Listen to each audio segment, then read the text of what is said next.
خير الخلق كلهم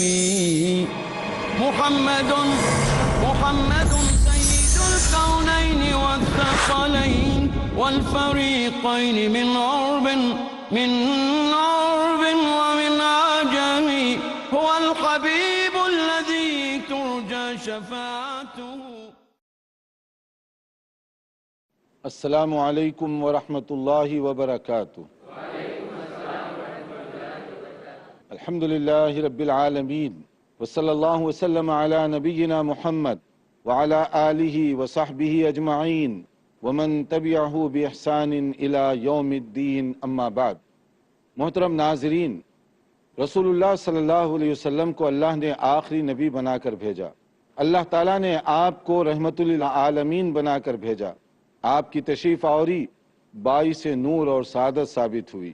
آپ کی آمد سے مختلف قسم کی تاریکیاں چھٹیں، روشنی اور اجالے پھیلے.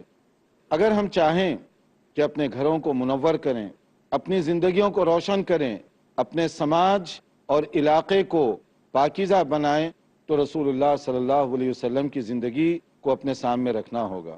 نبی کریم صلی اللہ علیہ وسلم کی وہ باتیں جو علامہ ابن حجر عسقلانی رحمۃ اللہ علیہ نے بلوغ المرام کے آخری حصے میں مرتب کی ہیں، وہ ہمارے لیے بہت قیمتی ذخیرہ ہے. اس لیے اس کو پڑھیے اور اس کے مطابق اپنے اعمال کا جائزہ لینے کی کوشش کیجیے. رسول اللہ صلی اللہ علیہ وسلم کے جو اقوال اس کتاب کے آخری باب میں جمع کیے گئے ہیں، ان کا کچھ کا ہم نے ذکر کیا. اس کو پڑھیے، سمجھیے اور اس پر عمل کیجیے، کیونکہ یہ ایسے موتی ہیں جو دنیا اور آخرت کی چمک کا سبب بننے والے ہیں. نبی کریم صلی اللہ علیہ وسلم نے جو بات بتائی کہ کسی پر ظلم نہ کرو، اپنے آپ پر بھی ظلم اور زیادتی نہ کرو، نہ تکبر، گھمنڈ، غرور کی بیماری میں مبتلا ہو، کیونکہ گھمنڈ، تکبر یہ اللہ کو سخت ناپسندیدہ چیزیں ہیں. شیطان گھمنڈ کی وجہ سے جنت سے باہر کر دیا گیا. شیطان نے اللہ تعالیٰ کے حکم سے سرتابی کی اسی فخر، اسی غرور کی وجہ سے. جب کہا گیا کہ سجدہ کرو، اکڑ گیا، میں کیوں کروں؟ انسان کمزور ہے، میں طاقتور ہوں، میں اس کے آگے کیوں جھکوں؟ قال انا خیر منہ، کہ میں اس سے بہتر ہوں. اللہ کا انکار نہیں کر رہا تھا شیطان، بلکہ اللہ تعالیٰ کی خالقیت جو ہے اس کو وہ تسلیم کر رہا تھا، کہ کہہ رہا تھا تو ہی خالق ہے. خلقتنی من نار وخلقتہ من طین، یا اللہ تو نے خود پیدا کیا مجھے آگ سے اور انسان کو بنایا مٹی سے. دیکھیے وہ مان رہا ہے، وہ یہ نہیں کہہ رہا کہ میں خود سے بن گیا. شیطان کہہ رہا یا اللہ تو نے مجھے بنایا، تو نے مجھے پیدا کیا. تو اللہ کو مان رہا تھا وہ، مگر اللہ کے حکم کی خلاف ورزی کیا. نتیجہ کیا ہوا؟ اللہ تعالیٰ کے دربار سے اس کو دھتکار دیا گیا. تو گھمنڈ عزازیل کو، شیطان کو ہمیشہ کے لیے لعنت میں گرفتار کر دیا. اللہ تعالیٰ کی بارگاہ سے اس کو دھتکار دیا گیا. یہ گھمنڈ اور غرور کا نتیجہ تھا، اور یہ صفت اللہ کو سخت ناپسند ہے. اگر بندوں کے اندر یہ بات پیدا ہو جائے تو یہ چیز اللہ تعالیٰ کو سخت ناپسند ہے. کہا گیا من تعاظم فی نفسہ واختال فی مشیتہ لقی اللہ وہو علیہ غضبان. جو اپنے آپ میں بڑا بن رہا ہے، اپنے نفس میں اپنے آپ کو سمجھتا ہے کہ میں سپر ہوں، میں بڑا ہوں، اور پھر اس کا انداز، اس کی چال ڈھال سے محسوس ہو رہا ہے، تو پھر کیا ہوگا؟ ایسا آدمی قیامت کے دن اللہ کے سامنے جب پیش ہوگا، اللہ تعالیٰ اس پر سخت ناراض ہوں گے. اللہ کا غیظ اور اللہ کا جلال ہو، کیونکہ آپ نے دنیا میں ایسے زندگی بسر کی.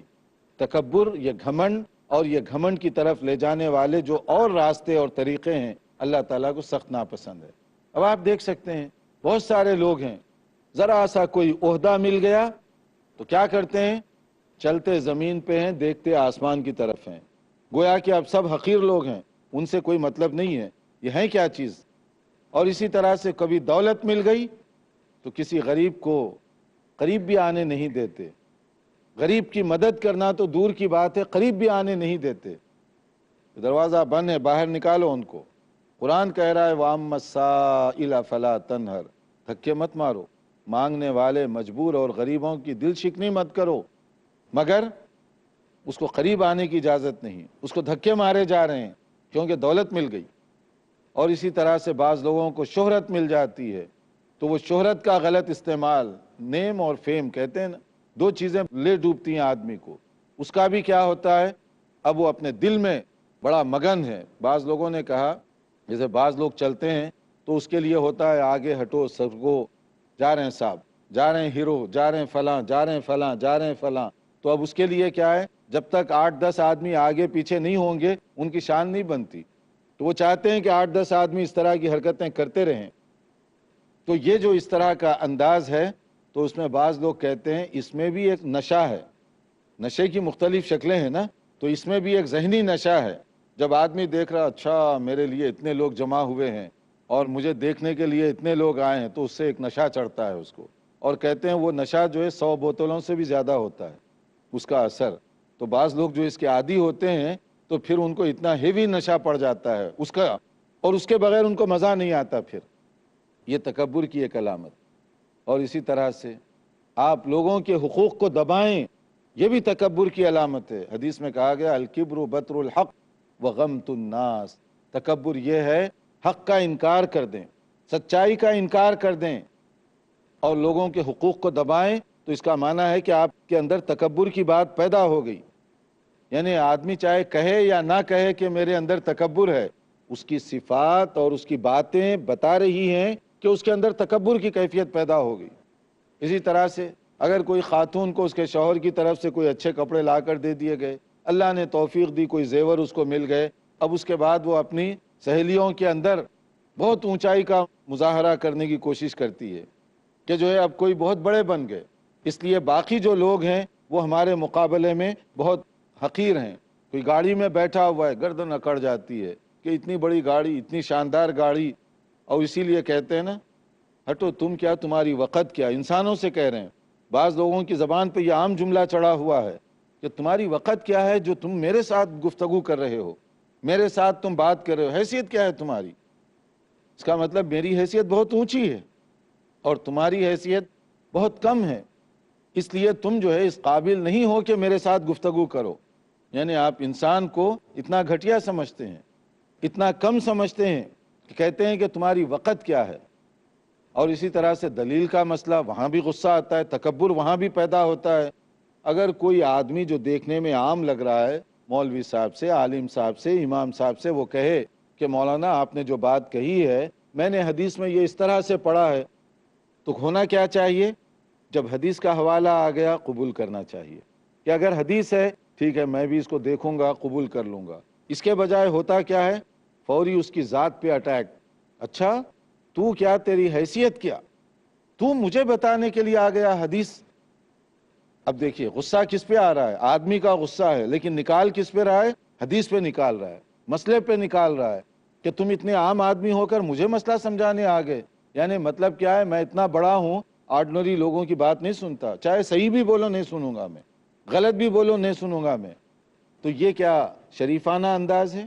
یہ پسندیدہ انداز ہے کہ دین کے مسئلے میں آپ اس طرح کا انداز اختیار کریں اور کہیں کہ میں یہ ان لوگوں کی باتیں نہیں سنا کرتا، یا اس طرح کے لوگ اگر مجھے کوئی کریکشن کریں میں اس کے لیے تسلیم کرنے تیار نہیں ہوں۔ تو یہ تکبرانہ انداز ہے، اور یہی وہ تکبر ہے جو انسان کو ذلیل و خوار کر کے رکھ دیتا ہے۔ اور دولت پر تکبر، ذہانت پر تکبر، اپنی شہرت پر تکبر، غرور، یہ وہ چیزیں ہیں جو اللہ کی طرف سے انعام کے طور پہ دی گئی، گفٹڈ، آپ کی اپنی نہیں ہیں۔ دولت ڈھلتی چھاؤں ہے، المال ذل زائل، سن لیں اچھی طرح سے۔ کل کوئی مالدار تھا، آج وہ غریب بھی ہے، اور آج کا غریب کل دولت مند بھی ہو سکتا ہے۔ حالات بدلتے ہوئے دیر نہیں لگتی۔ آپ مختلف شہروں میں چلے جائیے، کل کے نواب، کل کے مہاراجا، کل کے بڑے بڑے امیر، کل کے بڑے بڑے کرو فر کے لوگ، آج ان کے پاس کھانے کے لیے بھی پیسہ نہیں ہے۔ ان کی کوٹھیاں ایسی پڑی ہوئی ہیں کسی اور کے قبضے میں چلی گئی، ان کی زمین کسی اور کے حوالے ہو گئی، ان کے پاس رہنے کے لیے جھونپڑی بھی میسر نہیں ہے۔ جبکہ ایک زمانے میں ان کی کوٹھیاں اتنی لمبی چوڑی ہوا کرتی تھیں، اس کے اندر پائے جانے والے باغ باغیچے کو نگرانی اور اس کی سینچائی کرنے کتنے لوگوں کی ضرورت پیش آتی۔ کہاں چلے گیا وہ کر و فر، کہاں چلے گئی وہ دولت ان کی؟ اسی طرح سے کچھ ایسے لوگ بھی ہیں جو کل سرکاری بس اگر سڑک پر سے گزرتی حسرت سے دیکھتے تھے کہ کاش پیسہ اتنا ہوتا کہ ٹکٹ دے کر خرید سکیں تو ہم بھی بس میں سفر کرتے، پیدل جایا کرتے تھے. یعنی پبلک ٹرانسپورٹ پر بیٹھنے کے لیے پیسہ ان کے پاس نہیں تھا. اللہ نے حالات بدلے. آج ان کے گھر کے سامنے کئی کاریں ٹھہری ہوئی ہیں. تو غریب امیر بن گیا اور امیر غریب. یہ تجربہ کیا بتا رہا ہے؟ دولت کی تقسیم اللہ کی طرف سے ہوتی ہے. آپ کسی بھی ملک میں دیکھ سکتے ہیں ایسے بعض بڑے بڑے سرمایہ دار ہیں، بڑے بڑے دولت مند ایسے بھی ہیں جنہیں اپنا نام بھی لکھنا نہیں آتا، اپنا ایڈریس خود وہ لکھ نہیں سکتے، اور ان کے پاس ایسے بڑے بڑے پڑھے لکھے اور ڈگری ہولڈر لوگ ہیں جو ملازمت کر رہے ہیں.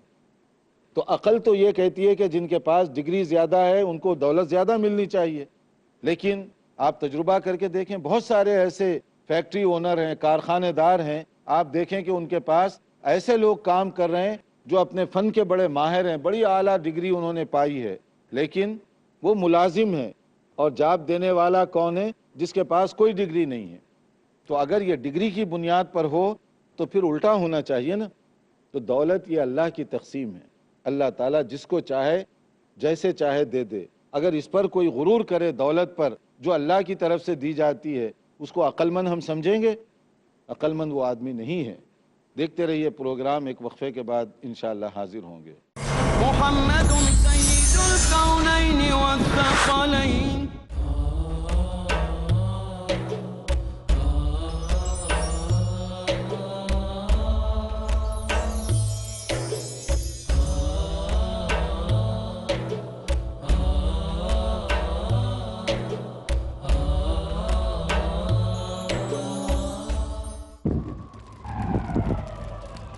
Dialogue, discussion, debate, rebuttal, conclusion.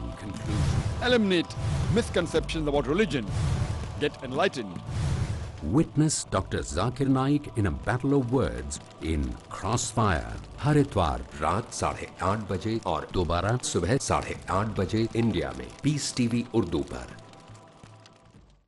سب طرح کی تعریف اللہ ہی کے لیے ہے جو تمام مخلوقات کا پروردگار ہے. بڑا مہربان، نہایت رحم والا، انصاف کے دن کا حاکم. قوموں کے عروج و زوال کا پیمانہ ہے قرآن. اے پروردگار، ہم تیری ہی عبادت کرتے ہیں اور تجھی سے مدد مانگتے ہیں. انسان کو انسان بنانا ہے مقصود قرآن. ہم کو سیدھے رستے چلا، ان لوگوں کے رستے جن پر تو اپنا فضل و کرم کرتا رہا، نہ ان کے جن پر غصے ہوتا رہا، اور نہ گمراہوں کی. عالم دنیا، عالم برزخ، عالم آخرت، ان تینوں مراحل میں کامیابی سے ہمکنار کرنے والا ہے قرآن. الف لام میم. قرآن سے تعلق کیسے قائم کریں یہ جاننے کے لیے دیکھیے ہمارا پروگرام فیضان کتاب و سنت، صرف پیس ٹی وی اردو پر. حاصل کیجئے وہ تعلیم جو انسانیت کے لیے ہے باعث ہدایت. فیضان کتاب و سنت. اگلا پروگرام پیس ٹی وی اردو پر.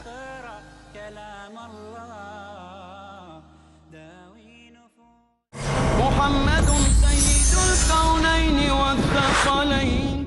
وقفے سے پہلے ہم بتا رہے تھے کہ دولت یہ اللہ کی طرف سے دی جاتی ہے اور یہ اللہ کی تقسیم ہے.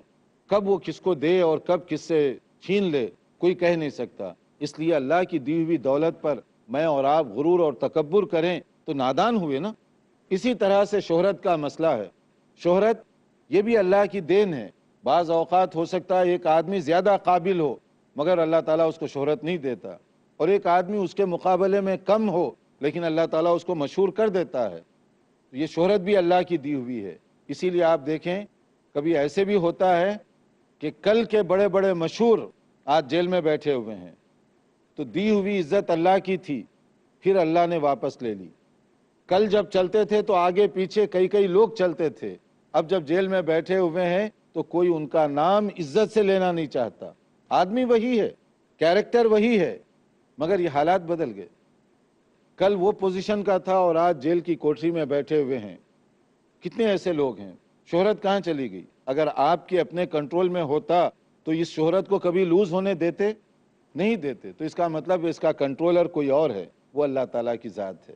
اسی طرح سے عہدہ اور منصب ہے، اسی دنیا میں، اسی قریبی تاریخ میں آپ دیکھ لیں آگے پیچھے، کل کے صدر مملکت جن کے اشارے پر کتنوں کا خون ہو جایا کرتا تھا، کتنوں کے ساتھ جنگ چھڑ جاتی تھی اشارے پر، کیا کیا ہوا کرتا تھا، لیکن ان کو پھانسی پر لٹکا دیا گیا۔ صدر وہی ہے، حالات بدل گئے۔ کل کے پرائم منسٹر، ان کو کورٹ میں طلب کیا جا رہا ہے اور وہ مجرموں کے باکس میں ٹھہرے ہوئے ہیں وہاں جا کر۔ حالات کیا سے کیا ہو گئے۔ کتنے ایسے پرائم منسٹر جو کہا کرتے تھے میری کرسی بڑی مضبوط ہے، مگر مضبوط کرسی بچا نہیں سکی، پھانسی کے پھندے پہ لٹکا دیا گیا۔ حالانکہ کر و فر تھا، جاہ و جلال سب کچھ تھا، مگر کہاں چلے گیا وہ سب؟ کیسے ختم کر دیا گیا وہ سب؟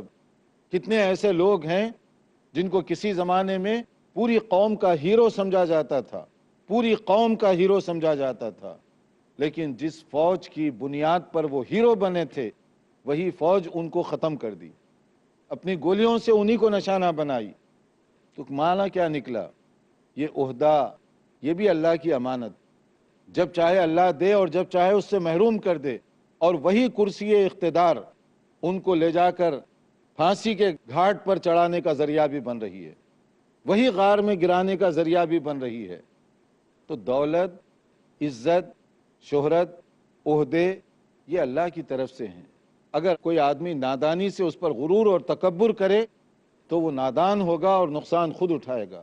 عقل مند آدمی وہ ہے جو ان چیزوں کو سمجھے تو امانت کا حق ادا کرے، ورنہ یہاں جیسے کہا گیا چال میں غرور، انداز میں غرور، گفتگو میں تکبر، ہر چیز میں اپنے آپ کو الگ، ہر چیز میں اپنے آپ کو سپریم کہلانے کا جنون۔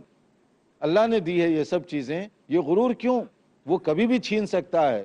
ایک صحت مند اپنی صحت پر غرور نہیں کر سکتا، صحت اللہ کی امانت ہے، جب تک چاہے اللہ رکھے اور جب چاہے اس کو چھین لے۔ کتنے ایسے طاقتور ہیں، حالات ایسے بدلے کہ وہ اپنا ہاتھ بھی اٹھانا چاہے تو ہاتھ نہیں اٹھا سکتے تھے۔ کچھ ایسے لوگ ہیں جن کو اللہ نے اتنی طاقت دی تھی کہ ان کے ایک ایک مکے میں پتہ نہیں کیا کیا ہو جاتا تھا، وہی آدمی ہے، مگر ہاتھ اٹھانا چاہتا ہے تو اب ہاتھ کی حرکت بھی نہیں کر سکتا، ہاتھ کو اٹھا نہیں سکتا۔ کہاں چلی گئی طاقت؟ اگر طاقت پر ہمارا کنٹرول ہوتا تو کیا آدمی اس طرح لوز کرتا؟ اس کو نہیں کرتا۔ پھر بھی اگر آدمی کوئی فخر کرے، غرور کرے، گھمنڈ کرے ان چیزوں پر، تو وہ نادانی ہوئی کہ نہیں ہوئی؟ اس لیے ہمیشہ اللہ کو پہچانیے، اللہ کا شکر ادا کیجیے۔ اللہ تعالیٰ اگر کوئی نعمت دیا ہے تو اس نعمت کا غلط استعمال نہ کریں۔ غرور، تکبر اللہ کو سخت ناپسند ہے، یہ شیطانی صفت ہے۔ اور نبی کریم صلی اللہ علیہ وسلم نے ایک اور ہدایت دی ہمیں جو ہمارے ہی کلچر سے اس کا بڑا گہرا تعلق ہے، اور وہ کیا ہے کہ بعض لوگ جھوٹ بولا کرتے ہیں، بہت زیادہ جھوٹ ناپسند ہے، اللہ تعالیٰ نے اس سے منع کیا، نبی صلی اللہ علیہ وسلم نے بھی منع فرمایا۔ مگر بعض اوقات لوگ دوسروں کو ہنسانے کے لیے، انٹرٹینمنٹ کے طور پر، فن اور جوک کے طور پر جھوٹ بولتے ہیں تاکہ سب ہنسیں۔ دیکھنے میں یہ چیز چھوٹی لگتی ہے، مگر اسلام میں اس کو بھی ناپسند کیا گیا۔ جھوٹ کہو مت، جھوٹ کے قریب مت جاؤ، حتیٰ کہ لوگوں کے ساتھ مذاق دل لگی میں بھی جھوٹ مت بولو۔ بعض لوگ کہتے ہیں نا، جب کوئی بھی عجیب سی خبر سنا دیں گے، جب لوگ سارے ہنس گئے، پھر اس کے بعد کہتے ہیں اچھا میں مذاق کر رہا تھا، یعنی گویا مذاق میں یہ جھوٹ جائز ہمارے پاس ایسے سمجھا جاتا ہے۔ شریعت میں مذاق میں بھی اس طرح جھوٹ کی اجازت نہیں دی گئی۔ نبی کریم صلی اللہ علیہ وسلم نے جیسے اس سے منع فرمایا، وَيْلٌ لِّلَّذِي يُحَدِّثُ فَيَكْذِبُ لِيُضْحِكَ بِهِ الْقَوْمِ، کہ ویل ہے اس آدمی کے لیے، یعنی اللہ کی ناپسندیدگی، جہنم کا ٹھکانہ اس آدمی کے لیے جو جھوٹ بول بول کر لوگوں کو ہنسانا چاہتا ہے، اور اس کے لیے خرابی اور بربادی ہے جو اس طرح کی حرکت کرے۔ مذاق دل لگی کی اسلام میں اجازت ہے، مگر لمٹ کے اندر۔ اس کی دو بنیادی شرطیں ہیں۔ آپ دل لگی کیجئے، مذاق کیجئے، مگر دو شرطیں اس کی ہیں۔ ایک تو یہ ہے کہ آپ جھوٹ مت بولیے، دوسرا یہ ہے کہ اس کے ذریعے سے دوسروں کی دل شکنی نہ کیجیے۔